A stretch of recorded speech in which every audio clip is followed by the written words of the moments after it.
క్రీస్తు ప్రభుల వారిని మనం ఎప్పుడైతే ఆశ్రయిస్తామో, మనం ఎప్పుడైతే ఆయన శరణు జొస్తామో, ఎప్పుడైతే ఆయన యొద్దకు మన జీవితాలు వెళ్ళగలుగుతాయో, మనము నిత్యము బ్రతకటానికి దేవుడు కృప చూపిస్తాడు. హల్లెలూయా!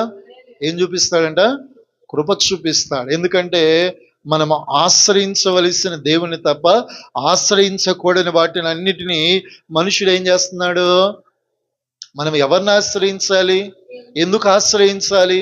ఆ ఆశ్రయం వల్ల మన జీవితాల్లో ఏం లభిస్తుంది అనేది క్రైస్తవుడు ఎరగాలి.